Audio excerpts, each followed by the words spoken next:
What's up, Facebook? Hey, I had too much sugar. We are on time. Don't start this tonight. I had too much sugar. Don't start this tonight. I did. We are going to be calm and conservative. I have on my black for conservative because here in DC they are conservative, they say. So I have to be conservative. I had too much sugar. She really did. She ate about how many cookies? We're not gonna talk about that. And brownies. Anyway, how's everybody doing tonight? I hope you all are doing great on this Super Saturday. You are here with TNA, Tiffany and Akena, and we are going to talk about a subject tonight that's sensitive for a lot of people because of the number of children in our community that need special help and just don't get it. And we're going to talk about why that's an issue. So the first thing is, as you all recall, Akena and I met at an awesome brunch. It was the Boss Brunch, hosted here in DC by Madam Money, and we quickly realized that we had a lot in common.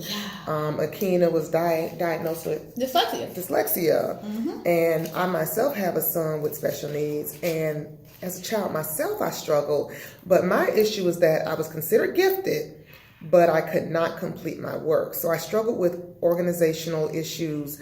I also suffered with ADHD and dysfunction. So I was really smart, and people wondered why I couldn't do my work. So that was a problem, and we're going to talk about that tonight. So children with unaddressed issues. Okay, could this be your child? All right. So I'm going to ask you, why is that a problem? Well, here's the issue. When your child does, first of all, there are things that happen and your child acts out and so forth and so on. But when you don't address an issue that your child may have, you kind of hinder the rest of their education, which means that you hinder the process of them being economically advanced. And a lot of people talk about building wealth and black wealth. Here's the thing. If we don't know how your child learns and they're having some disconnect, the money you're saving for your generational wealth may be for an eternity. Okay, so what we're basically saying is children with unaddressed issues become adults with unaddressed issues. And that is the problem. Why? Because you're going to have problems with calls from school. Yep. You're going to be going to school. And what does that mean when you can't go to work? You actually, and just to be transparent, Tiffany, what I found, me and my son went through DC General years ago. And what is DC General? DC General is actually the family shelter. So there was a time we went through, but during that time we kind of breezed through, and that's because of my education advancement. But what I noticed is that there's a correlation between parents who have special needs children and their repeated cycle in their system. And what I found is that there's no special needs advocacy that is occurring at that point. So if you're at school every day for people that are special needs or adequately advocacy, you're not going to be able to keep a job. What happens with that? Okay, so if you're a child of special needs, you're getting calls from school, you got to leave work. What's going to happen? You don't maintain stability in your house. You're going to lose your job. You're not going to have income. You're probably going to get fired over and over and over again. And so then you begin to resent the child, which in itself is a problem. Right. Okay, so when that child is taken away from the household, as you may see it, and you have a whole other set of children that are no problem, you may start to hold that child accountable for you losing income. All right, so the next issue is disciplinary action. You got a kid that's acting out constantly, and let me just say this. Goofiness is okay. Talking is okay. But when you're getting a call constantly about your child's behavior, you can probably best rest and know that there's something going on with the child. And the school is often the first ones that realize it, because we as parents, we're working through the bulk of the school day. So they see more of our child than we sometimes do. They are often the first ones that know and that can provide testing, but sometimes they don't do it. And we're going to talk further about that. All right. So you may see your child getting into fights. If this is constantly happening, there could be a bullying issue, but there could also be a child that doesn't understand social cues. That could be a sign of autism, Asperger's. There are just so many things that can be happening there. So if this child is constantly fighting, something is wrong. Exactly. One thing that we know is that if they keep fighting and they get kicked out of school, that means they're not learning. So if they don't have the basic skills to stay in school, what makes you think they're going to have the basic skills to hold a job? Okay, so that leads to poverty. If we have children with issues that are not addressed, they're going to grow up into being adults with issues, and they're not going to ever be able to build wealth, let alone be economically stable. And finally, the biggie in our community is the school to prison pipeline. Right. And that to Tell me more about that. So, looking at how things are structured, we know culturally that there are more programs for everybody that is not African descent. And I kind of feel like it's set up for that reason, because even if you look at FAR, when I took FAR, and FAR is the Federal Acquisition Regulation, they have special things where people don't even have to pay regular rates to prisoners in order to do this. Absolutely not. And they won't take it out. Because I even asked Professor, I said, do they plan on saying no? Because it benefits the business bottom line. So why would I take something out that's going to make me have more money? But here's where it gets really tricky at. So you go to jail, you become an employee of whatever contractor, but then when you get out, you can't get a job. So why can't you use that? The same skills you used even in as a prison. reference, I did this here. And Because, you can, right, but then amazing. you have a cycle, they go back in. So you have a skill that you gained in prison that you can't use on the outside of prison. And you can't even use the work experience. So you work for these people, you make $2 an hour, but then you get out, you can't get a job. You can't support your family. You can't say, oh yeah, while I was in, I did this. Absolutely. But then you go out and do something else that you know that's illegal, but you feel like you're going to feed your family. You go back in again and become their labor again. So that sounds a lot like slavery? It does. Interesting. So we have talked about the calls from school. We've talked about suspensions, fights, discipline. We have talked about prison and poverty. But one thing we have not discussed, if I'm always doing something wrong, if everything I do is mess up, will I have a high self-esteem? Will I have any sense of self-confidence? Will I have any sense of self-worth? That leads to poor decision-making. It leads to poor relationships, poor choices, because I don't feel capable. So these are the things that we need to consider. So our young people, especially boys of color, are becoming disconnected from school around what age? Between ages of 8 and 10, you start to find that disconnect. And I don't know if it's... And you know, the crazy part is, our boys are more so penalized and illuminated in that area because everybody else owes boys being boys. Absolutely. So you know what? Let's just park that right there. Children are all the same. All kids go through the same thing. There are going to be some children that do things that are worse than others, but all children have a thing that where they're going to go through something where they are experimenting. Children of European descent get more interventions than children of color. If you do not believe me. The case that was just settled, the group of European descended boys were dropping bags of sand and killed a black man. I believe they're serving, 8 months in a juvenile penitentiary, and the judge says he doesn't want to mess up their future.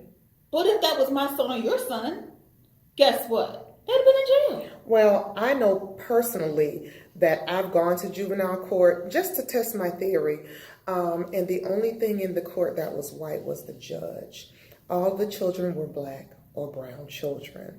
Doesn't mean that they're committing crimes or offenses any more than children of European descent. But the children of European descent get counseling.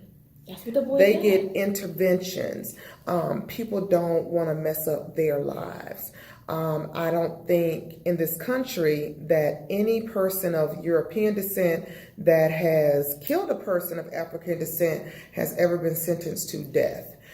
So there's some great disparities when it comes to sentencing. You know what it is, right? There's a book I have under Justonian law, and there's a section in there that says killing a slave is the equivalent to killing an animal. Now, who are we? Descendants of what? Slaves. So essentially, when you look at, and that I believe is the backdrop of our laws, so no matter what, we are still looked at as animals. To a certain degree. To a certain degree. We are tools.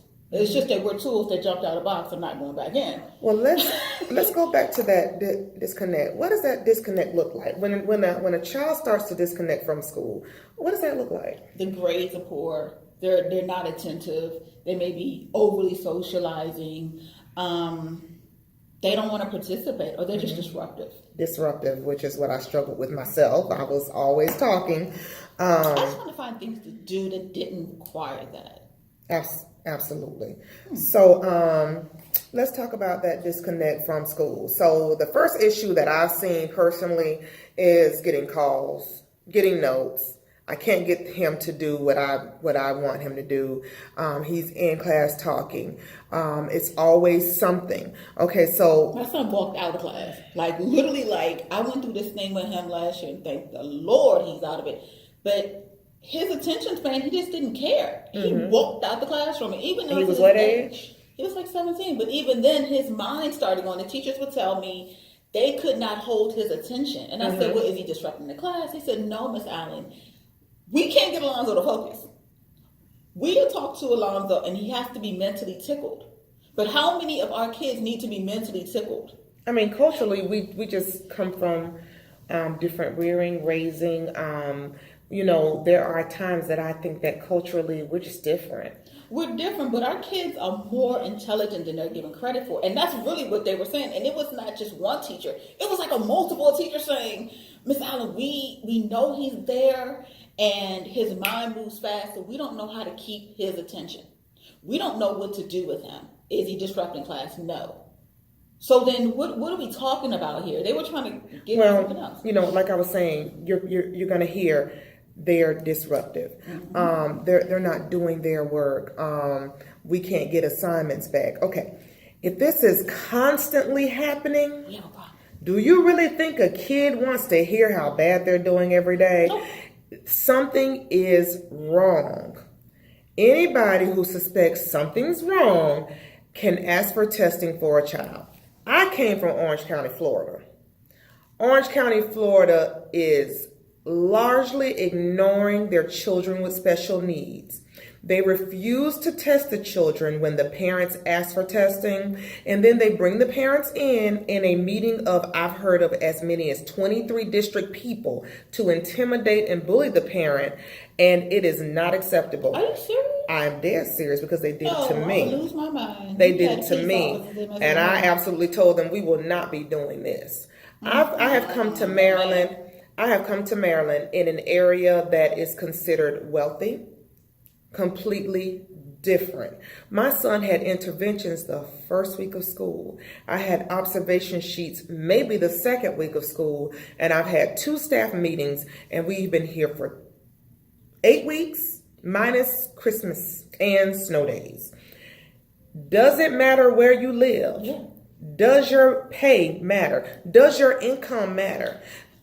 It does. I'm going to tell you why. Because when me and my brother ended up at your son's school, I want to say the first day of school, they called my mother, and you would have thought my brother tried to burn the school down. They wanted to know, how did he get all the way there? And what's all the way there? He got to 2nd grade, and it was like he can barely read. Where is he coming from? Okay, he came from DC. let's talk about that. I was advocating for a grandmother in Orange County. Her 15-year-old grandson was on a 1st grade reading level. I said to the administrators, "What have you done to catch him up?" "Well, he's in reading class." What is the instructional level? They looked at me like we have no clue. You cannot teach a child with the 1st grade reading level anything. So what are they going to do? Disrupt, which means something is wrong. However, parents, I do not expect us to understand federal law. I'm starting to really believe that many administrators don't understand federal law. They don't. At least where I come from. A lot of them don't. And the thing is that when you hear your child is having an issue, a lot of times it is done in such a derogatory way. And forgive me, culturally, we like to get them and beat them. Honey, first of all, they said little passion beating will kill you. First of all, if you got to beat a child, almost every day, something's wrong with you or them or maybe even both. I don't personally support spankings, but that's a personal choice. But if you have to do it every day, whatever your discipline is, whatever it is, if you have to do it every day or a greater part of the week, something is wrong. Something's going on in this child's brain. And guess what? They have tests to help us understand what's going on in that child's brain. You think the kid is putting on? Fine. Get them tested. The school has to provide free testing.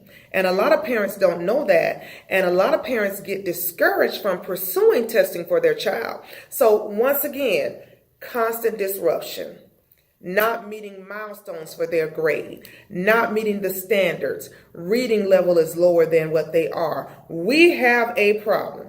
Houston, we have a problem, and it don't take a rocket scientist to know that. Nope. So what we're going to do here, we are going to continue to discuss this at length. We are going to discuss the rights that our parents and our children have. But the biggest thing that we're going to do, we are going to disrupt. We are going to disrupt what this school system in some areas are doing to our children. And when I say our children, children living in poverty, children that are black, children that are brown, it has to absolutely stop. I intend to disrupt the prison pipeline. Let's just be real clear about what I'm doing. I'm not going to hold my tongue. I really don't care. But if I can disrupt your money, I have done my job. So my thing is, I just went and toured a juvenile facility. Okay, so one of my questions was, when you get a child here, do you assess them for learning disabilities? And nope. The answer was no. And I'm going to tell you why. I had to deal with that with my son, juvenile justice. Mm-hmm. And that is one thing that that comes up. Okay, would that make sense? They got the child there. They got the tools there. They got the money there. The child is there. The only thing they want to know is the child having a psychosis. That so we assess for mental health breakdown only. Yeah. So if this child comes into your facility and can't read, they're going to leave and not be able to read. And you got the child there. So that lets me know that you're really not interested in correction or rehabilitation. No. You just housing them. It goes back to my theory about people make more money off you blind than when you can see. So if that testing allows me to see, then that one child is taken out of a prison pipeline. Wait, hold on. Hold on. So you mean to tell me if I get the interventions and I get the help I need, and I become a productive citizen, that is a problem for the prison system? It is a problem for the whole justice system. What you say? Yeah. Do you really believe that they want crime to end? I'm going to tell you why they don't. You need money for prisons, right? So they want to take more money from the budget to support prisons and officers because of the war on crime. And I'm going to tell you another issue. You know who else make money when you go to jail? The judge. The judge. Who else? State attorney? Mm-hmm. Who else? The prison. Girl, I'm going to tell you who made that money. The phone company. Yes. The snack machines. That is true. You get a 50-cent bag of chips at jail for how much? Maybe $2.50, $3? There's a huge markup. I knew that there was a time that federal calls from inmates were $13.90. Now, when I was younger, they were a quarter and you talked all day long. $13.90 for a 20-minute call. There are a lot of people making money off of crime. If you believe that they want to end crime, you better think again. That makes sense. It makes a lot of sense. A lot of people make money off crime, and it's not just the district attorney. It's not just the judges. It is the people who provide services. All the vendors in the private prisons, because if you think about it, if private prisons are a business and the investors want their money, then guess what? You have to somehow lobby not lawyers, but you have to lobby legislators to create laws to catch people and basically entrapment. And I'm going to tell you the truth. I don't have a problem with nobody jail. Honey, some people need to go to jail. But rehabilitation, if you call it the Department of Corrections, you have to show me what you're doing to correct the behavior so they can become productive citizens. They may have one little kink going on. Why do we penalize people for the rest of their lives? Amir Baraka is currently, and he talked about his issues with jail, and the issue with jail and dyslexia. And I believe he did a study that showed a good portion of the people that are black men in jail are possibly very much dyslexic that never got caught. And the reason why they're in jail is because of the fact either processing issue or reading issue that never got diagnosed. And because of their disruptive behavior, they were put in a prison pipeline situation. I'm going to tell you something. I'm going to go back to this again. Let's back up again. We done went all the way to prison. Yep, we sure did. We in prison for something that was not addressed at 8, 9, 10, 11, 12. You start going to juvenile most of the time. So you in juvenile. Nothing was addressed. Nothing was tested. What's going on? Nobody addressed that. I'm going to say it again. The interventions look different based on how much money you have, what neighborhood you live in, and the color of your skin. We as parents have rights. These schools get big federal money. They are obligated to, by federal law, to take care of these children, and they will not do it. You gotta you actually, honestly, like I remember dealing with my son issue and my issue. And I just remember when I moved from Montgomery County to DC, I remember all the hell I had to go through to the point where Adrian Fenty showed up in my son's school. Who? The former mayor, one of the former wow. mayors of DC, Joe. So he showed up at my son's school by chance, because I had raised so much hell about the level of dysfunction. Because the principal told me that I didn't know anything. I was too young, and I said...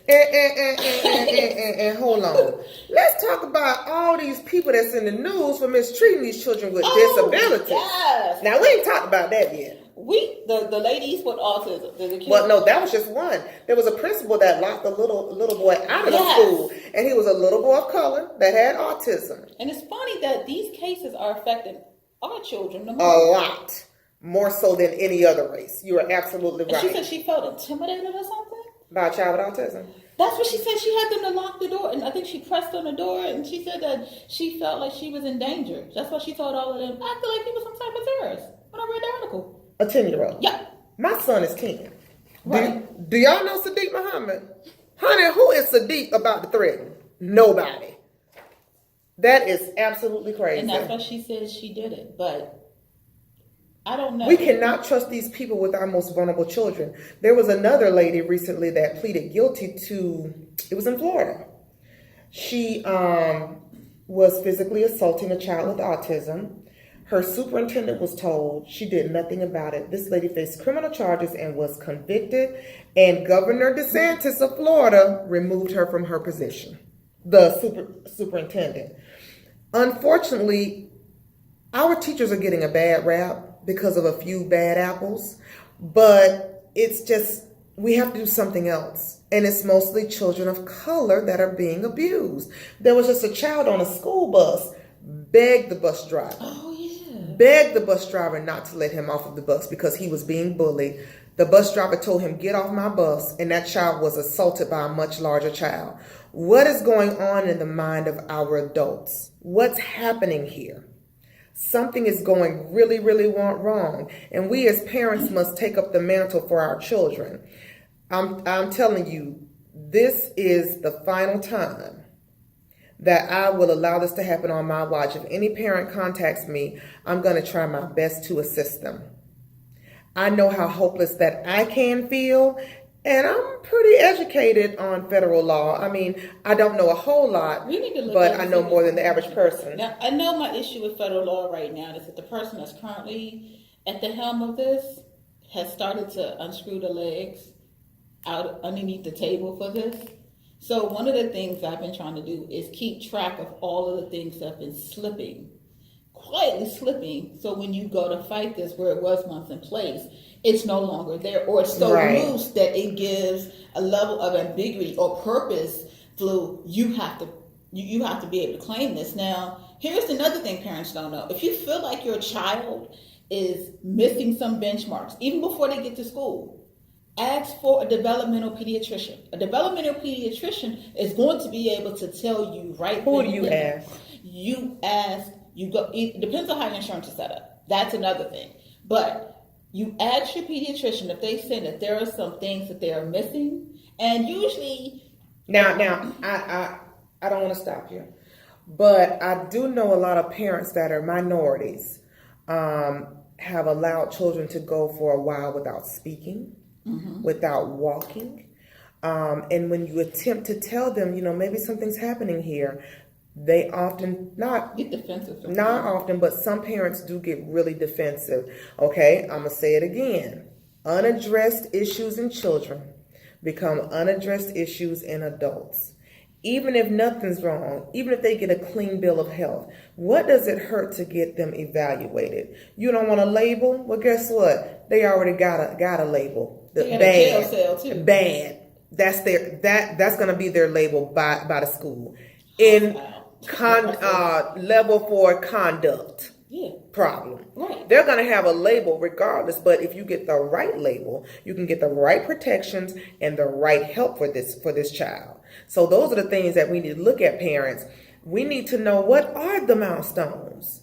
And like you say, if there is something wrong, we can request a developmental pediatrician, but we have to get past that stigma of, I don't want a label. And that is the issue, and I think that's the other thing. Here's one thing I found. I was taking Advocacy Plus, and they said men tend to have more of a pride issue when their child, especially a male child, has an issue or possibly labeled, because it is a manhood, it is a machismo thing that they say, oh, they want to be able to brag about their child, and they can't the way other men do if the child has an issue. But my whole thing is, you're gonna brag when they're in jail, in prison, right? Oh, okay. So you have to be able to say, I'm a man and I'm gonna take care of this.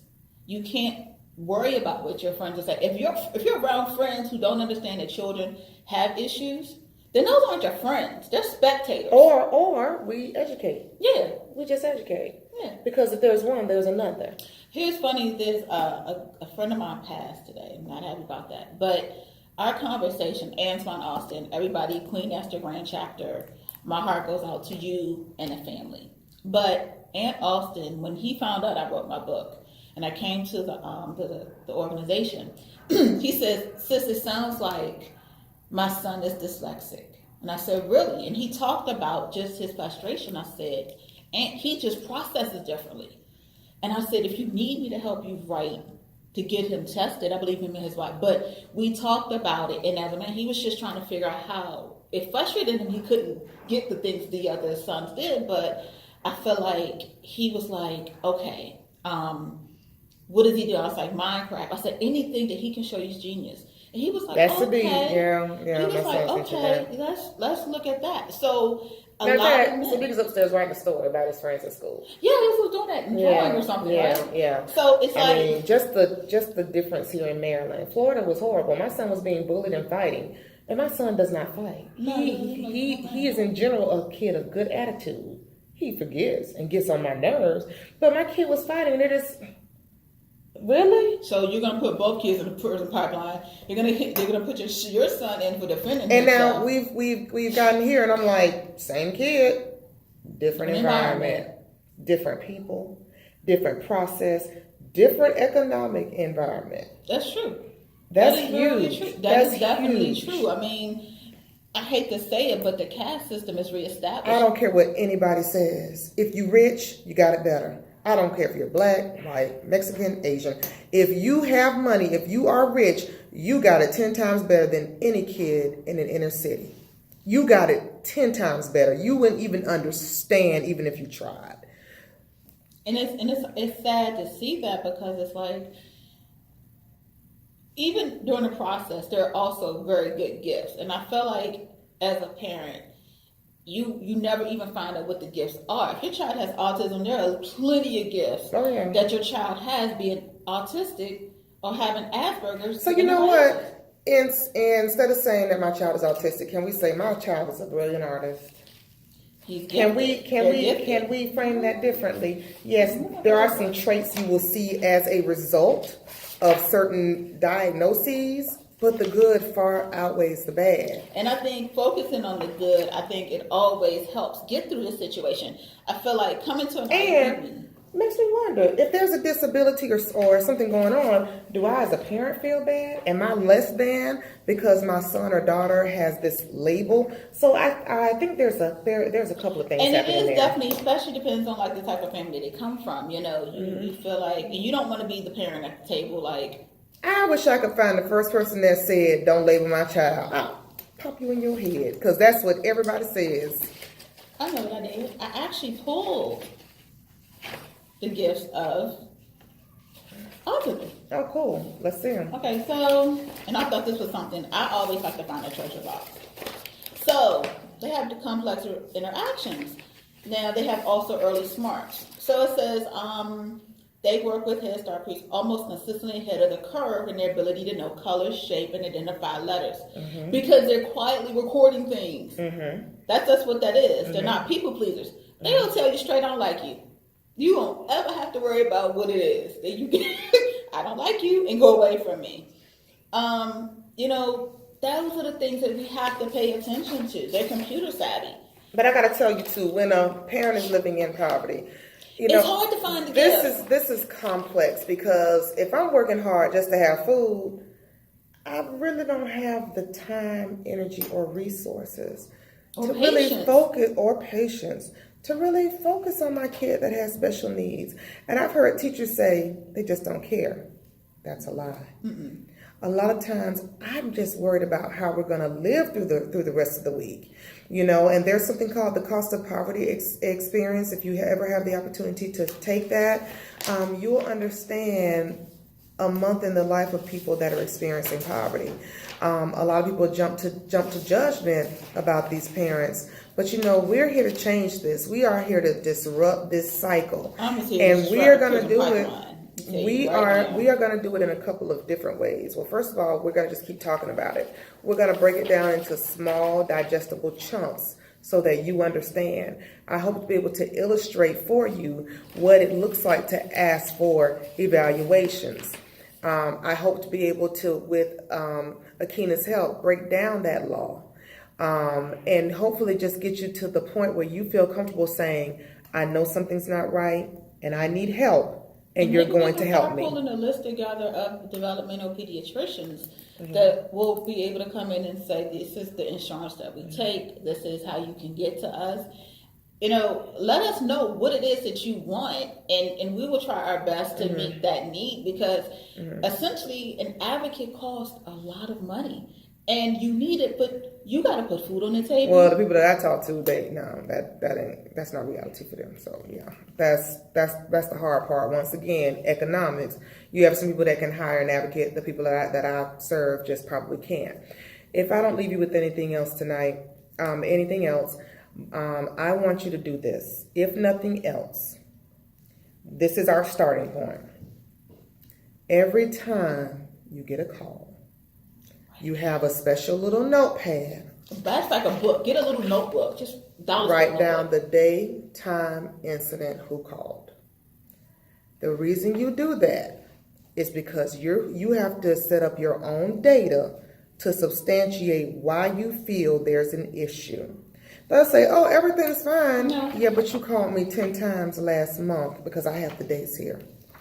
Another thing, do everything by email. Date and time stamp. If you don't write it down, it did not happen. If you have a verbal conversation with someone, follow it up with an email per our conversation. You said, I said, have a great day. These schools, not all of them, please don't think I'm saying all schools are like this, because there are some magnificent teachers and some magnificent schools. But at the end of the day, they are going to CYA. They're going to cover their own behind. I don't want to say the bad They word. might ban us. Last time I cursed. So, no, we know we're not going to curse today. So just remember, you have to create a track record. You have to write down everything that happens. Do not, if you don't do anything else, keep your data. Keep any notes that you get. Make sure you write everything down. Because when they say he doesn't need testing or she doesn't need testing, well, we need to do something. Because y'all called me 4 times last week. And I can't lose my job.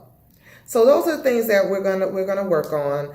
Akena is an awesome advocate. She started advocating for herself at 17. So I started bothering people. that is a big deal because sit down. As much as I taught, I wasn't quite on that level. So we are going to teach you how to be an effective advocate for yourself and your child. And your child. And you may have a child in your family that you know the parent, either they're younger and they just don't know, or for example, so I'm a veteran. Hi everybody. And one of the things that we also need to look at are the caregivers of some of the children as these parents are deploying. You may know this child, you may love this child, you may see this child during the year, grandparent, aunt, and then all of a sudden you are now the guardian of this child. Mm-hmm. This child may have an issue. So you also need to start looking and seeing, other than the adjustment of the parent being gone, and I feel like they need to have someone in school that deals with that, but also too, if you have an issue and this parent is deployed or both parents are deployed, then give us a call or hit us up or something. Absolutely. So that as a veteran, I will help you do that because it is hard to take on something that you've never dealt with. And it's one thing to see a child on the weekend. It's another thing to live with that child. That's absolutely true. And honestly, if you're a working parent, sometimes you only see a child on the weekend. Let's just keep it real. Yep. I've always had 2 jobs. And I barely saw my child. So really those people that are caretakers, let's see what we can do to get them on board as well. So we're going to close tonight. We will definitely be here. Remember last time? Honey, I get paid to bake, and I ain't just baking for nothing. That was good. Everybody, Tiffany bakes. They all know I bake. Trust me. Okay, great. So all she of them makes this pound cake, and she doesn't seem to have any more. I get paid to bake, honey, and if it ain't making no money, it don't make no sense. As our friend Madam Money said, yes. Make what she say? Make sense, make dollars. So if it don't make no sense, it ain't making no dollars. So Well, we want to thank y'all for joining us. I look forward to hearing from you guys. We were supposed to have a call-in line and we didn't do it, but it's all good. I did, but we didn't do it. So y'all have a great evening. Where would it ring at? Yeah, and my phone is doing something else. To this? Possibly. We'll have to see. I have to ask about that. So y'all have a good evening. I'm out. I didn't sleep good last night, so I'm going to bed. But we are here to disrupt the school to prison pipeline to the best of our ability. Y'all have a good night now. You hear? Take care. Good night. Be safe. Good night. That was fun.